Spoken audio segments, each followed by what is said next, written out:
भाई ये इतना अमेजिंग क्वेश्चन है, पूछा गया इतनी सारी कंपनीज के अंदर। इस क्वेश्चन के अंदर स्पेसिफिकली हम अपनी स्ट्रिंग को स्टैक की तरह कैसे यूज कर सकते हैं, हमें ये देखना है। तो ये एक इंपॉर्टेंट कॉन्सेप्ट है जो सबको पता होना चाहिए।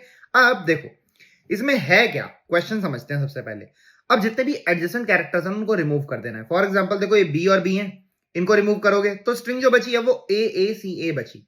तो भाई ये ए भी तो साथ में आ रहे हैं, इनको भी रिमूव करना है। तो अगर आप सोचोगे यार इसमें स्टैक लगाना है और स्टैक लगा देते डायरेक्टली, तो डायरेक्टली स्टैक नहीं, हम इसके अंदर अपना क्या लेंगे, एक तो देखो लेंथ लेते हैं जो कि इनिशियली 0 होगी, और मैं एक स्ट्रिंग लेता हूं जो मुझे आउटपुट करनी है, जो कि अभी है एम्प्टी स्ट्रिंग।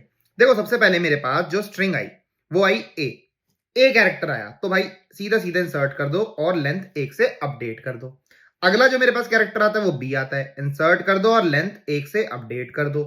फिर भी आया, तो देखो अब जो लास्ट में मेरे को कैरेक्टर मिला था उसको रखना है या नहीं रखना, यही तो होता है last in first out, LIFO principle. तो यहां पे स्ट्रिंग एज स्टैक एक्ट कर रही है।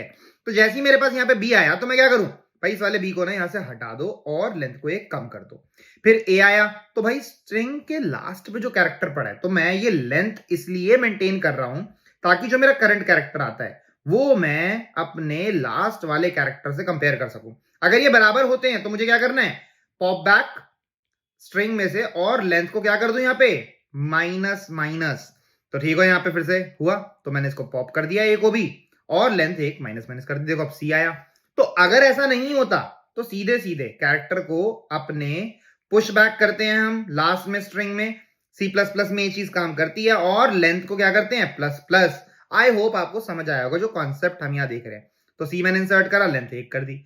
ए मैंने इंसर्ट करा तो मेरी लेंथ क्या होगी 2। तो इसमें मैं लेंथ भी बता सकता हूं और अपनी स्ट्रिंग भी बता सकता हूं जो मेरे को आउटपुट करनी है। तो ये बहुत इंपॉर्टेंट कॉन्सेप्ट है जो आपको पता होना चाहिए। आई होप आपको समझ आया होगा। इसकी टाइम कॉम्प्लेक्सिटी मेरी भी गो एन हो जाएगी। ऐसी वीडियोस के लिए फॉलो कर लो कोडिंग ब्लॉग्स को। जाते जाते ध्यान रखना, कोडिंग मतलब कोडिंग ब्लॉग।